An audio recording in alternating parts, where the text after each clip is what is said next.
Hello everyone. तो हम पढ़ रहे थे CrPC through one line effect और ये है पार्ट नंबर 11। स्टार्ट करते हैं।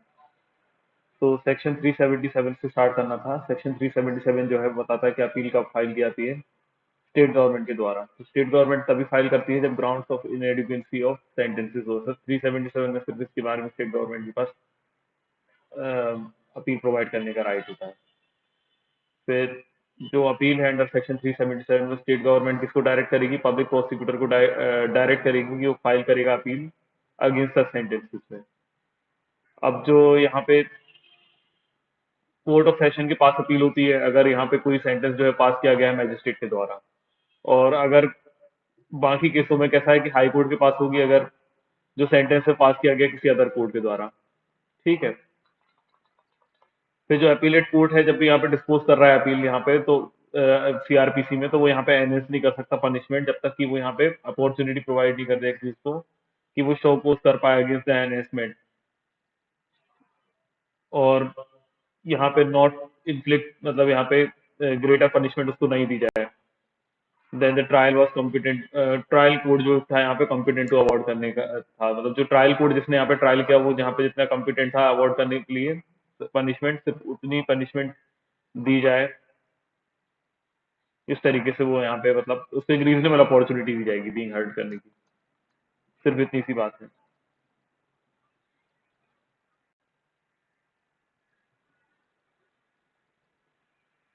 फिर यहाँ पे सेक्शन 378 है, वो बताता है कि about the appeal in case of acquittal to be filed by public prosecutor upon the direction of DM और स्टेट गवर्नमेंट ऐसा केस में भी। तो सेक्शन 378 की अगर मैं बात करूँ तो 378 बताता है कि जब भी अपील अगर करना होगा फाइल सेशन कोर्ट के पास, कोर्ट ऑफ सेशन में, तो उधर पे डिस्ट्रिक्ट मैजिस्ट्रेट जो होंगे वो यहाँ पे डायरेक्ट करते हैं पब्लिक प्रोसिक्यूटर को अपील फाइल करने के लिए। और अगर हाई कोर्ट के पास फाइल करना होगी तो किसको? तो स्टेट गवर्नमेंट को। तो यहाँ पे एज द केस में भी लिख दिया गया है, लेकिन इसको आप समझ लीजिएगा कि जब भी अपील फाइल करना होगी पब्लिक प्रोसिक्यूटर को एक्यूटल के खिलाफ, तो उसको जो डायरेक्शन देंगे वो डीएम देंगे अगर यहाँ पे कोर्ट ऑफ सेशन के पास अपील फाइल करनी है। और अगर हाई कोर्ट के पास करना होगा तो स्टेट गवर्नमेंट। फिर लिखा हुआ है कि टू सेक्शन 378 का सबसेक्शन 3 बताता है no appeal to the high court under section 378 subsection 1 और 378 subsection 2 shall be entertain except with the leave of high court. तो यहाँ पे leave of the high court भी चाहिए पड़ेगा। Leave of the high court के बिना क्या होता है कि अपील यहाँ पे सुनी नहीं जाएगी हाई कोर्ट के द्वारा। फिर नो एप्लीकेशन अंडर सबसेक्शन 4। अब सबसेक्शन 4 की बात कर रहे हैं सेक्शन 378 की, तो यहाँ पे जो grant of special leave to appeal होता है from an order of acquittal shall be entertain by high court. तो हाई कोर्ट का भी यहाँ पे ये एप्लीकेशन को नहीं सुनेगा अगर एक्सपायरी होते 6 मंथ। तो यहाँ पे अगर वो पब्लिक सर्वेंट है, सॉरी, अगर जो कंप्लेनेंट है वो यहाँ पे पब्लिक सर्वेंट है तो उसके पास 6 मंथ तक का टाइम है। वो अपील 6 मंथ के अंदर यहाँ पे एक एप्लीकेशन फाइल कर सकता है grant of special leave to appeal के लिए। और बाकी कोई अगर अदर पर्सन है इन एनी अदर केस तो उसको कंप्यूट होगा यहाँ पे, उसके पास 60 डेज है। तो अगर यहाँ पे याद रखिएगा कि अगर वो पब्लिक सर्वेंट है तो उसके पास कितने दिन का टाइम रहेगा? उसके पास टाइम रहेगा 6 मंथ तक का कि वो स्पेशल लीव और अपील के लिए फाइल कर सकता है। और अगर कोई अदर पर्सन है तो उसके पास 60 डेज का रहेगा जिस दिन डेट ऑफ एक्यूटल हुआ था, मतलब ऑर्डर ऑफ एक्यूटल हुआ था जिस दिन। फिर जो जजमेंट है एक्यूटल का वो पास किया गया अगर जुडिशियल मजिस्ट्रेट, तो वो अपील उसकी कहाँ पे होती है? उसकी सेशन कोर्ट के पास होती है अगर वो कॉग्निजेबल एंड नॉन वेलेबल ऑफेंस था। तो मतलब अगर कोई भी कॉग्निजेबल एंड नॉन वेलेबल ऑफेंस है और उसमें एक्यूटल पास किया गया था जुडिशियल मजिस्ट्रेट के द्वारा, तो उसकी अपील कहाँ पे होगी? कोर्ट ऑफ सेशन में होगी।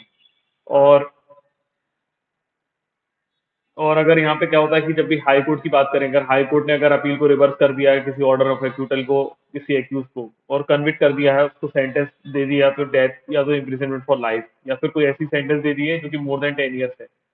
तो एक्यूज जो है वो अपील कर सकते हैं यहाँ पे सुप्रीम कोर्ट के पास। ऐसे सेक्शन 379 बताता है। मतलब हाई कोर्ट ने अगर कभी भी ट्रायल किया किसी अपील अपील में कोई ऐसा ऑर्डर करके रिवर्स करके ऐसा कुछ ऑर्डर पास कर दिया जिसमें कन्विक्शन हो जाती है डेथ या तो लाइफ इम्प्रिजनमेंट या 10 ईयर से ज्यादा की इम्प्रिजनमेंट, तो उसकी अपील सुप्रीम कोर्ट में हो सकती है। फिर जो सेक्शन 380 है वो बताता है कि जब यहाँ पे when more than one person is convicted in one trial। अब यहाँ पे सपोज करिए कि ज्वाइंट ट्रायल चल रहा है, एक से ज्यादा पर्सन का यहाँ पे ज्वाइंट ट्रायल हुआ है, तो उसमें दोनों एक से ज्यादा लोगों को सजा मिली है। And appealable judgment or order has been passed in respect of one of such person, all or any of them shall have right to appeal. अब क्या होता है कि इसका मीनिंग सिंपल सा है, सिंपल सी इतनी सी बात याद रखिए कि अगर सपोज करिए कि ज्वाइंट ट्रायल चल रहा था और यहाँ पे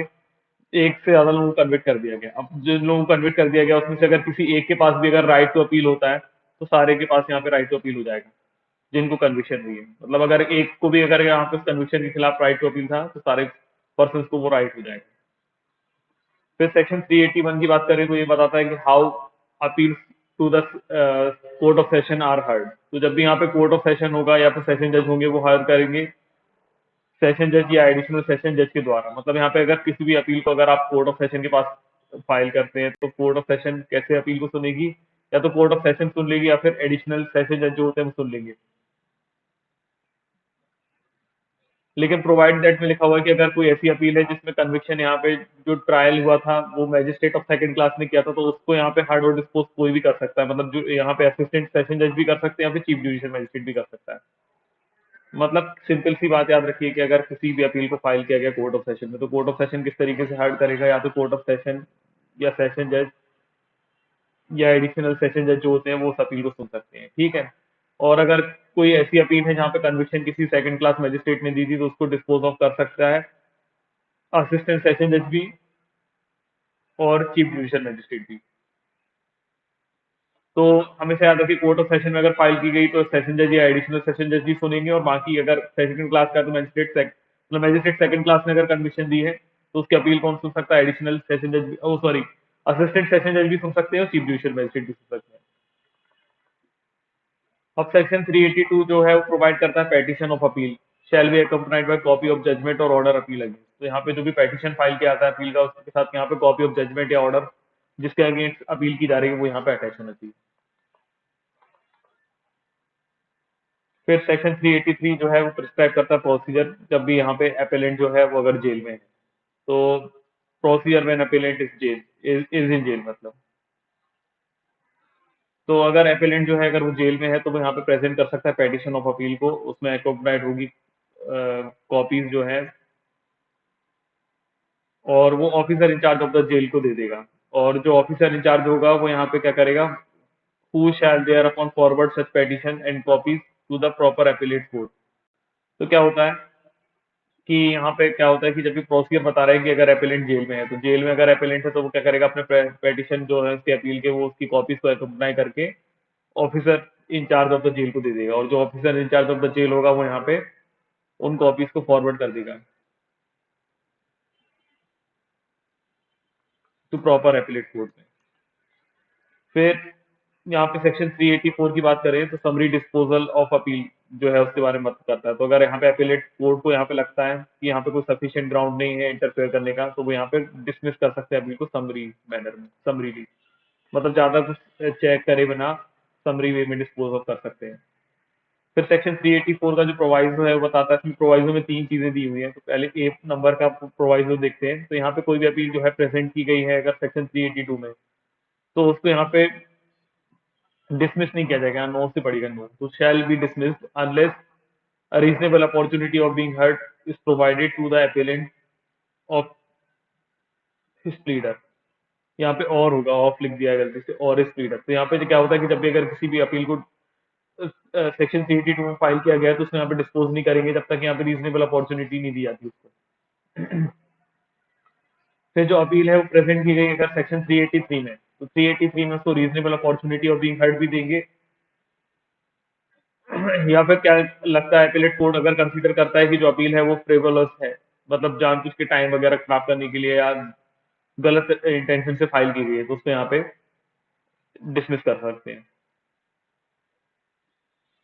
और फिर यहाँ पे सी जो पॉइंट है वो बताता है कि no appeal presented under section 383 shall be dismiss summarily until the period allowed for preferring an appeal has expired. तो सिंपल सी बात है कि यहाँ पे क्या बोल रहा है वो कि जो अपील प्रेफर करने का यहाँ पे टाइम पीरियड है वो एक्सपायर हो जाना चाहिए, उसके बाद ही यहाँ पे डिसमिस करेंगे। मतलब सपोज करिए कि यहाँ पे किसी ने अपील फाइल की, अपील का फाइल करने का टाइम था यहाँ पे सपोज करिए कि 3 महीने के अंदर फाइल कर सकता है, उसने पहले महीने में ही यहाँ पे अपील फाइल कर दी, तो जो अपील को जब डिसमिस करेंगे तो उसका टाइम पीरियड खत्म हो जाना चाहिए तभी अपील को डिसमिस करेंगे, अपील फाइल करने का जो टाइम पीरियड था। फिर जो सेक्शन 385 है प्रोवाइड करता है कि hearing of appeal not dismiss summarily, अगर यहाँ पे समरीली जो है अगर उसको डिसमिस नहीं किया गया तो सेक्शन 385 बताता है कि फिर क्या होगा। तो अपीलेट कोर्ट जो है वो यहाँ पे नोटिस देगी टाइम एंड प्लेस का जहाँ पे अपील सुनी जाएगी उसका पार्टी से, क्योंकि अब अपील समरी डिसमिस नहीं हुई है तो यहाँ पे क्या हुआ, अपीलेट कोर्ट जो है अब यहाँ पे नोटिस देगा टाइम एंड प्लेस का कि जहाँ पे अपील को सुना जाना है। फिर सेक्शन 386 है वो प्रोवाइड करता है पावर्स ऑफ अपीलेट कोर्ट। अब अपीलेट कोर्ट की क्या पावर होगी, तो यहाँ पे जो अपीलेट कोर्ट है अंडर सेक्शन 386 में वो एम्पावर है यहाँ पे रिवर्स करने के लिए, एल्टर करने के लिए और एनहेंस करने के लिए जो सेंटेंस ऑफ द अपेलेंट है। तो यहाँ पे जो अपीलेट कोर्ट है उसके पास पावर है कि वो यहाँ पे रिवर्स भी कर सकता है, एल्टर भी कर सकता है, एनहेंस कर सकता है जो भी सेंटेंस है अपीलेंट। फिर उसके बाद जो अगर वो in case the enhancement of sentence under section 386, अगर वो यहाँ पे एनहेंस कर रहे हैं सेक्शन 386 में सेंटेंस को, तो अपॉर्चुनिटी जो है वो दी जाएगी शो कोर्स करने का अगेंस्ट सच एनहेंसमेंट। तो यहाँ पे क्या होता है कि अगर किसी भी तरीके से यहाँ पे एनहेंस हो रही है यहाँ पे सेंटेंस अगर एक्यूज की, तो यहाँ पे अपॉर्चुनिटी दी जाएगी एक्यूज को कि उसको यहाँ पे शो कोर्स करने के लिए कि उस एनहेंसमेंट के खिलाफ। फिर सेक्शन 387 है वो प्रोवाइड करता है रूल जो कि कंटेन करते हैं सेक्शन 27 में रिलेटेड टू जजमेंट जो होते हैं वो यहाँ पे अप्लाई हो जाएंगे जजमेंट इन अपील में भी ऑफ सेशन कोर्ट या चीफ जुडिशियल मजिस्ट्रेट के जो है। तो सेक्शन 387 सिर्फ इतनी सी बात बताता है कि जैसे कोई जजमेंट यहाँ पे होता है तो वो जजमेंट किसके अकॉर्डिंग होगा, सेक्शन सॉरी चैप्टर 27 के अकॉर्डिंग होगा।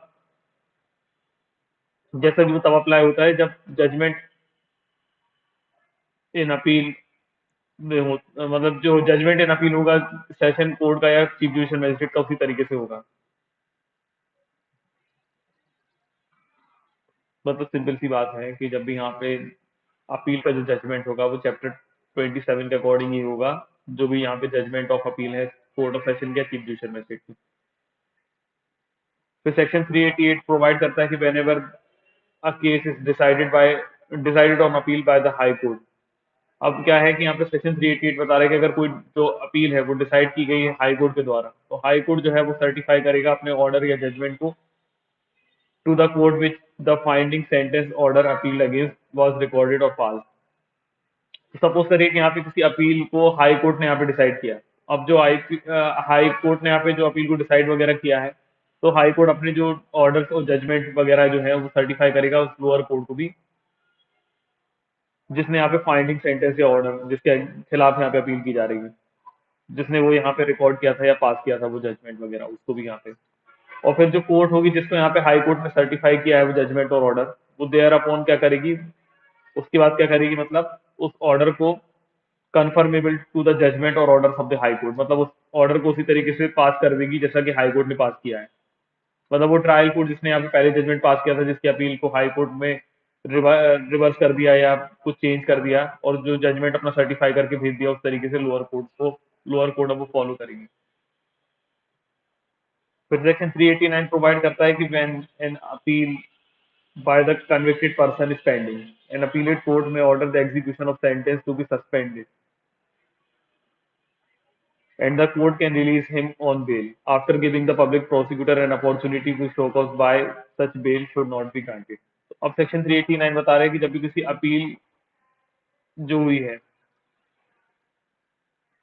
अगर किसी कन्विक्टेड पर्सन की अपील यहाँ पे पेंडिंग, मतलब किसी कन्विक्ट पर्सन ने यहाँ पे अपील की है जिसको यहाँ पे कन्विक्शन हो गई थी मतलब लोअर कोर्ट में, तो जो अपीलेट कोर्ट है वो चाहे तो उसके एग्जीक्यूशन को, मतलब जो उसकी सेंटेंस है उसके सेंटेंस के एग्जीक्यूशन को सस्पेंड भी कर सकता है और बेल पे रिलीज कर सकता है। लेकिन अगर वो करना चाहता है रिलीज, तो यहाँ पे क्या करेगा, एक यहाँ पे पब्लिक प्रोसिक्यूटर को एक अपॉर्चुनिटी देगा कि वो शो कॉज करे कि यहाँ पे बेल क्यों नहीं दी जाना चाहिए। तो सपोज करिए कि यहाँ पे किसी को सजा हो गई, सपोज करिए यहाँ पे उसको 3 साल की सजा हो गई, 4 साल की सजा हो गई, अब वो अपील में चला गया, तो अपील में अगर वो गया तो अगर अपीलेट कोर्ट चाहता है तो वो यहाँ पे एग्जीक्यूशन को सस्पेंड कर सकता है टाइम पीरियड के लिए और उसको बेल पे रिलीज कर सकता है। लेकिन करेगा तो उसको क्या करना पड़ेगा कि यहाँ पे उसको एक अपॉर्चुनिटी शो कॉज करने की जो पब्लिक प्रोसिक्यूटर उसको देना चाहिए कि क्यों यहाँ पे बेल नहीं दी जाना चाहिए इसको, इसके बारे में। फिर सेक्शन 390 वो प्रोवाइड करता है कि when the appeal is presented against the acquittal of accused. अब यहाँ पे अगर सेक्शन 390 बता रहे हैं कि अगर कोई अपील है वो एक्यूटल ऑफ एक्यूज ये प्रेजेंट की गई है। तो हाई कोर्ट जो है वो यहाँ पे वारंट ऑफ अरेस्ट भी इशू कर सकता है उस पर्सन के खिलाफ, और एडमिट कर सकता है उसको बेल पे भी। तो यहाँ पे देखिए सिर्फ हाई कोर्ट को पावर है, ऊपर तो यहाँ पे कैसा था कि अपीलेट कोर्ट को पावर थी। अब यहाँ पे क्या होता है कि अगर किसी ने अपील की गई है एक्यूज, तो यहाँ पे सपोज करिए कि लोअर कोर्ट ने तो उसको एक्यूटल दे दिया, मतलब नॉट गिल्टी माना। अब तो यहाँ पे क्या होता है कि अगर उसको अब यहाँ पे अरेस्ट करवाना चाहते हैं, तो यहाँ पे अरेस्ट करवाने का ऑर्डर कौन देगा? सिर्फ हाई कोर्ट देगा। हाई कोर्ट यहाँ पे इशू कर सकता है warrant of arrest of such accused, और यहाँ पे या तो उसको एडमिट कर सकता है बेल पे भी, मतलब बेल पे भी छोड़ सकता है। फिर जो यहाँ पे प्रोविजन है related to appellate court power to take further evidence, वो प्रोवाइड की गए हैं अंडर सेक्शन 391 में। तो 391 में जो अपीलेट कोर्ट है उसके पास पावर है कि वो एडिशनल या फर्दर एविडेंस भी ले सकता है। तो यहाँ पे सेक्शन 391 की बात करें तो प्रोवाइड करता है कि dealing with the appeal, the appellate court if thinks fit that the additional evidence is necessary. अगर उनको लगता है कि एडिशनल एविडेंस नेसेसरी लगते हैं, मतलब है, तो इट में record is reason either take such evidence itself. तो यहाँ पे वो रिकॉर्ड करके रीजन, या तो वो एविडेंस को खुद ले सकते हैं, या फिर वो डायरेक्ट कर सकते हैं कि जो ये जो एविडेंस है वो कौन लेगा? मैजिस्ट्रेट लेगा। और जो मैजिस्ट्रेट है जिसको अगर यहाँ पे उन्होंने लेने के लिए भेजा, वो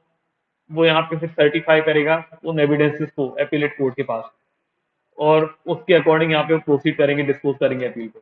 तो यहाँ पे मतलब क्या होता है, 391 में एडिशनल एविडेंस भी अगर लगता है तो वो यहाँ पे रीजंस रिकॉर्ड करके ले सकते हैं, या तो खुद ले सकते हैं या तो डायरेक्ट कर देंगे मैजिस्ट्रेट को। अगर मैजिस्ट्रेट को डायरेक्ट कर दिया तो मैजिस्ट्रेट यहाँ पे सर्टिफाई करेगा वो वाले एविडेंस को अपीलेट कोर्ट के पास, और अपीलेट कोर्ट के फिर क्या प्रोसीड और डिस्पोज करेगी अपील को। फिर अंडर सेक्शन 392 ऑफ सीआरपीसी जो है, जो प्रोसीजर है वेयर द जजेस of the court of appeal is equally divided. अब यहाँ पे सेक्शन 392 बहुत इंपॉर्टेंट है, इसको याद रखिएगा। इसका यहाँ पे तब भी सच होता है जब सेक्शन 366 में एग्जीक्यूशन ऑफ डेथ सेंटेंस करना होता है। तो सेक्शन 368 बताता है कि उसका 2 जजेस साइन करते हैं। अगर वो इक्वली डिवाइड हो जाते हैं तो उसमें भी यही प्रोसीजर बताया जाता है सेक्शन 392 का। तो सेक्शन 392 बताता है कि जो प्रोसीजर है, अगर जज जो है वो इक्वली डिवाइड हो गया, सपोज करिए कि कोई बेंच है जिसमें यहाँ पे इवन नंबर ऑफ जजेस है, और अगर वो इक्वली डिवाइड हो जाते हैं, सपोज करिए 2 है 4 हैं और सब लोग अपने इक्वल रेशियो में डिवाइड हो गए हैं, तो उसको फिर क्या किया जाता है? लेट बिफोर अनदर जज किया जाता है ऑफ दैट कोर्ट, उसी कोर्ट के किसी अदर जज के पास उसको वो चीजें रख दी जाती हैं, और वो यहाँ पे डिलीवर करता है जो उनका ओपिनियन होता है एंड जजमेंट होता है। और जो उनका ऑर्डर और जजमेंट होता है, ओपिनियन होता है, उसके ऊपर ही यहाँ पे जजमेंट फॉलो किया जाता है। मतलब सपोज करिए कि यहाँ पे अगर जो जजेस हैं वो इवन नंबर में थे और वो इक्वली डिवाइड हो गए हैं, तो जो उनका जो चीज थी उसको यहाँ पे दूसरे जज के पास लेके रख दिया जाएगा। फिर जो दूसरा जज जो है वो अपना ओपिनियन देगा, जजमेंट और ऑर्डर, और जो उसका ओपिनियन होगा वो यहाँ पे फॉलो किया जाएगा। फिर जो अबेटमेंट ऑफ अपील्स है वो प्रोवाइड किया जाता है अंडर सेक्शन 394 में प्रोवाइड किया गया है, मतलब। तो याद रखिए, अबेटमेंट मतलब यहाँ पे क्या होता है, वो वाला अबेटमेंट नहीं है ये। अबेटमेंट मतलब होता है खत्म होना। वो अबेटमेंट होता है कि दोष प्रेरणा वगैरह जो हम आईपीसी में पढ़ते हैं, ये अबेटमेंट होता है किसी चीज का एंड। तो अबेटमेंट ऑफ अपील मतलब होता है कि अगर कोई क्रिमिनल अपील है, एक्यूज अगर यहाँ पे डाई हो जाता है, मतलब एक्यूज की मृत्यु हो जाती है, तो क्या होता है कि जो उसके नियर रिलेटिव्स हैं, अगर यहाँ पे वो कंटिन्यू करना चाहते हैं अपील को, तो वो उनको 30 डेज के अंदर यहाँ पे अप्लाई करना पड़ेगा कि वो यहाँ पे कंटिन्यू करना चाहते हैं अपील को। अदरवाइज जो अपील है वो यहाँ पे एबेट हो जाती है।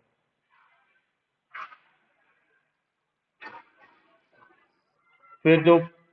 प्रोसीड प्रोविजन है related to reference and revision वो प्रोवाइड किए गए हैं यहाँ पे चैप्टर 30 में, जो कि सेक्शन 395 से लेके 405 तक दिए हुए। तो सेक्शन 395 जो है वो यहाँ पे रेफरेंस टू हाई कोर्ट के बारे में बात करता है। तो सेक्शन 395 बताता है कि जब भी यहाँ पे कोई कोर्ट है, अगर वो सेटिस्फाई हो जाती है कि जो भी केस पेंडिंग है उसके यहाँ पे, वो इन्वॉल्व करता है question as to the validity किसी भी एक्ट, ऑर्डिनेंस, रेगुलेशन, और किसी प्रोविजन कंटेंट किसी भी एक्ट या रेगुलेशन या ऑर्डिनेंस में है,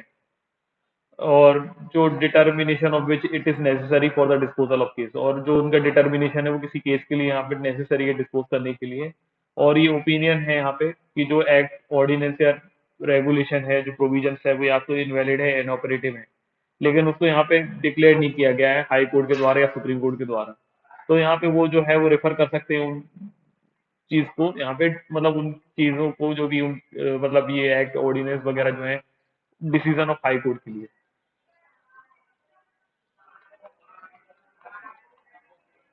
फिर सेक्शन 396 जो है वो बताता है कि जो भी डिसीजन होगा यहाँ पे हाई कोर्ट जो यहाँ पे लेता है सेक्शन 395 का, वो उसको यहाँ पे सेंड कर देगा कॉपी ऑफ सच ऑर्डर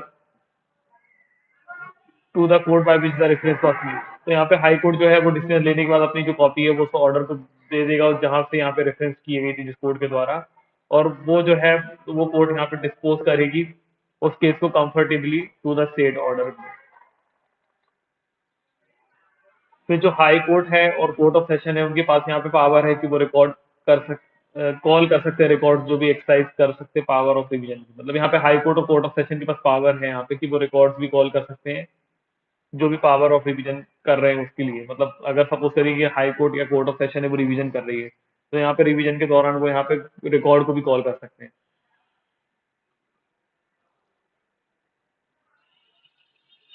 फिर अंडर सेक्शन 398 की बात करें तो जो हाई कोर्ट है या कोर्ट ऑफ सेशन है वो डायरेक्ट कर सकता है चीफ डिवीजन मजिस्ट्रेट या मजिस्ट्रेट जो भी सबऑर्डिनेट है उनके कि वो यहाँ पे फर्दर इंक्वायरी कर सकते हैं to any complaint which has been dismissed under section 203 और 204 subsection 4 into the case any person is accused of an offense has been discharged। तो सेक्शन 398 की अगर हम बात करें तो हाई कोर्ट या कोर्ट ऑफ सेशन या फिर जो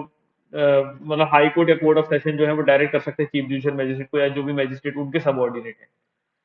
कि वो यहाँ पे फर्दर इंक्वायरी करेंगे किसी भी कंप्लेन को जिसको डिसमिस कर दिया गया था, तो सेक्शन 203 में या सेक्शन 204 सबसेक्शन 4 में। और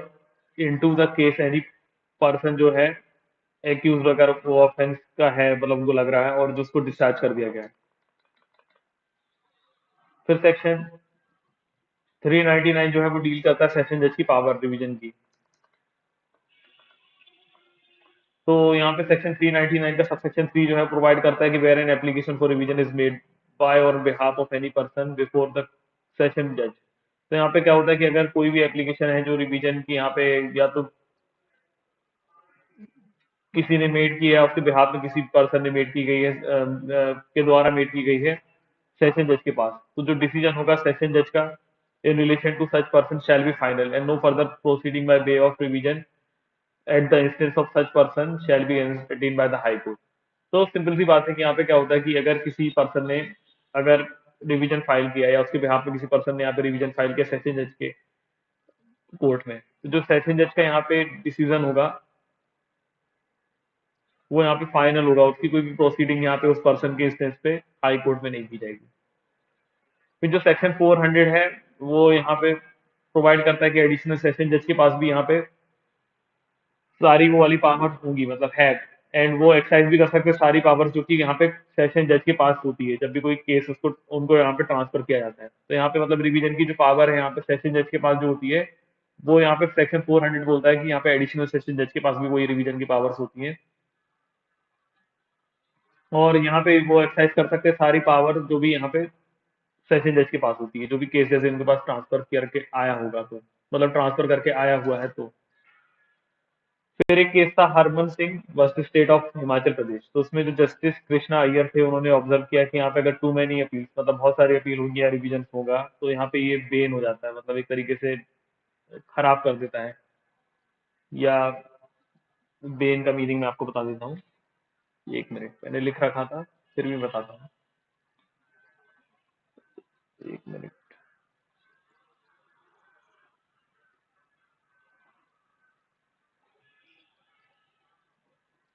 जिससे किसी को अनहैप्पीनेस हो सकता है, मतलब जिसके लिए मतलब जिससे कोई दुखी हो जाए, ठीक है। तो ये इंडियन जुडिशियल सिस्टम के लिए बेन है और ये इन्वॉल्व करता है does not Sterlite the expense and delay at the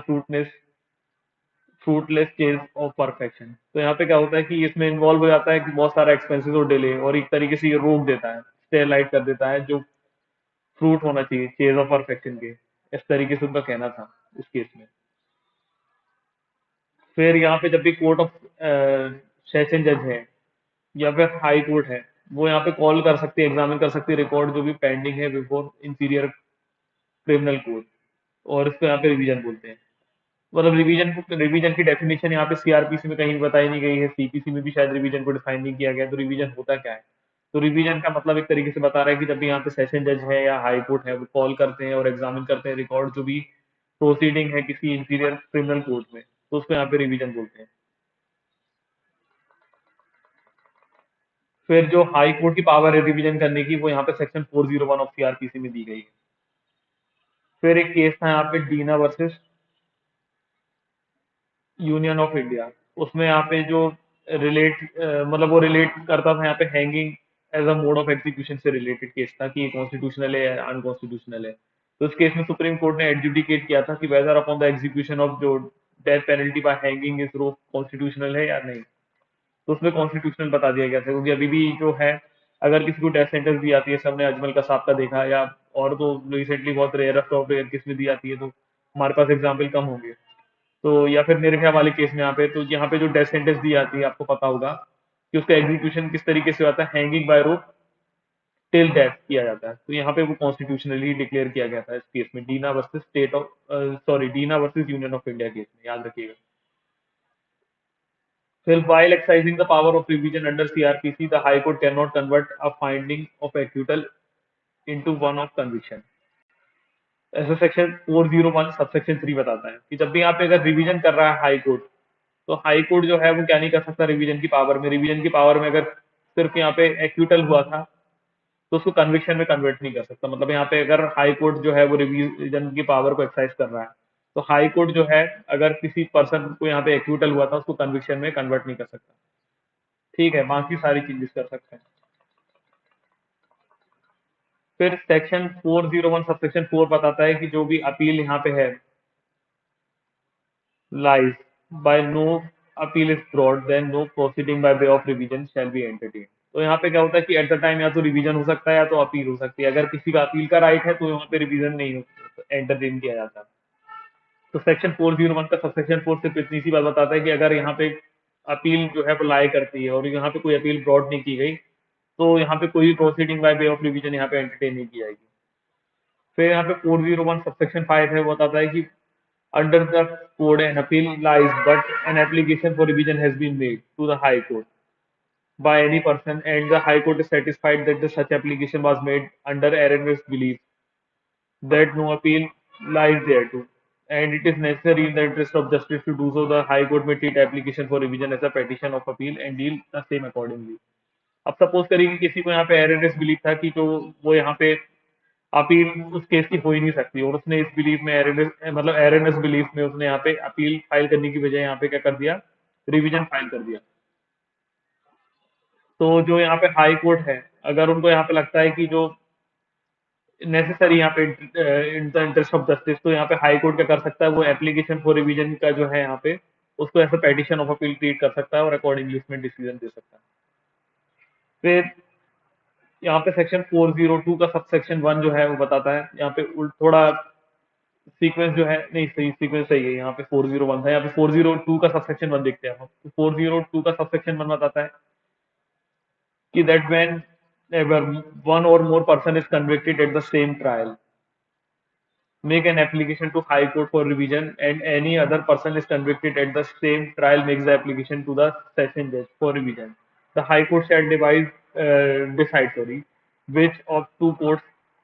will dispose the application of revision। तो सपोज करिए यहाँ पे सिर्फ इतनी सी बात बता रहा है कि सपोज करिए यहाँ पे बहुत सारे पर्सन को एक साथ कन्विक्शन हुई थी। अब जो रिवीजन की पावर थी यहाँ पे फाइल करने की, वो रिवीजन तो कहीं भी फाइल किया जा सकता है, या तो कोर्ट ऑफ सेशन में भी फाइल किया जा सकता है, हमने देखा है सेक्शन 399 में या 401 में हाई कोर्ट के पास। अब किसी ने यहाँ पे कुछ लोग थे जिन्होंने यहाँ पे कोर्ट ऑफ सेशन के पास रिवीजन फाइल कर दिया और कुछ लोग थे जिन्होंने हाई कोर्ट के पास रिवीजन फाइल कर दिया। तो फिर उसके बाद क्या होगा कि हाई कोर्ट डिसाइड करेगा कि यहाँ पे जो दोनों कोर्ट है, मतलब या तो हाई कोर्ट को या तो जो सेशन कोर्ट है, उसमें कौन यहाँ पे डिस्पोज ऑफ करेगा एप्लीकेशन ऑफ रिवीजन को, ये हाई कोर्ट डिसाइड करता है। फिर सेक्शन 402 का सबसेक्शन 4 प्रोवाइड करता है कि where an application for revision is transferred by high court to session जज,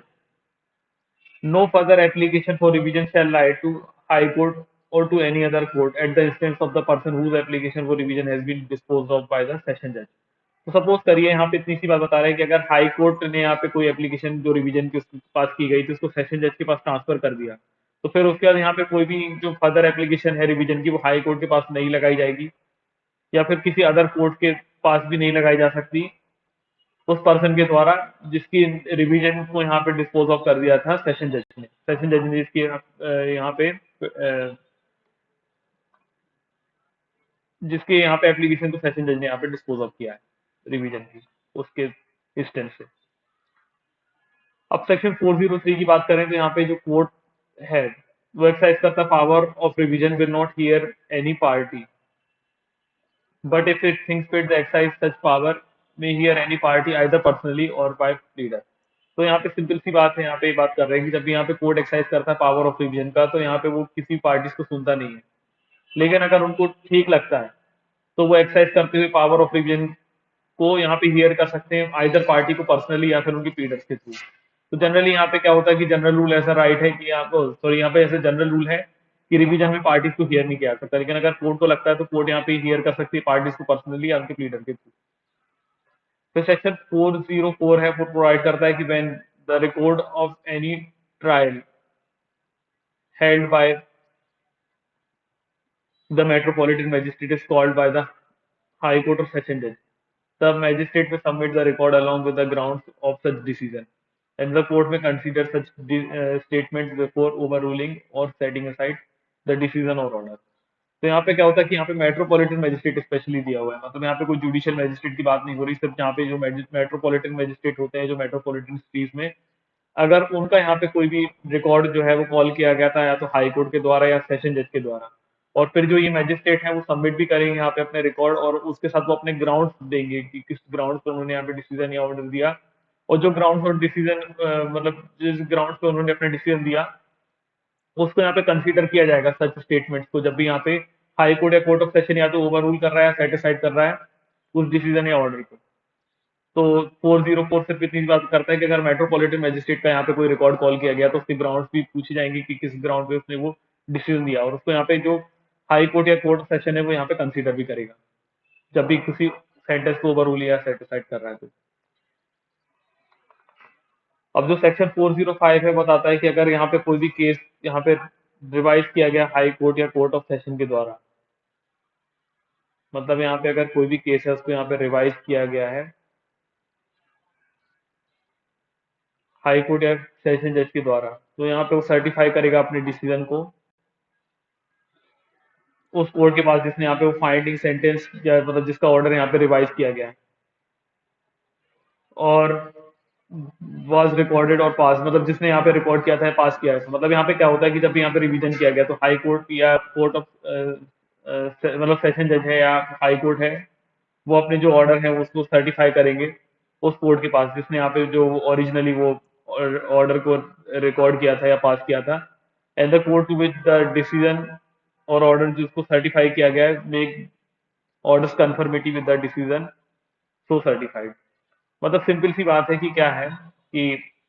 अगर हाई कोर्ट और सेशन जज है उन्होंने यहाँ पे कोई डिसीजन दे दिया है तो फिर वो अपने डिसीजन को उस कोर्ट के पास में भेज देंगे जिस कोर्ट ने यहाँ पे ओरिजिनली वो रिकॉर्ड किया था या पास किया गया था वो सेंटेंस जिसको अभी यहाँ पे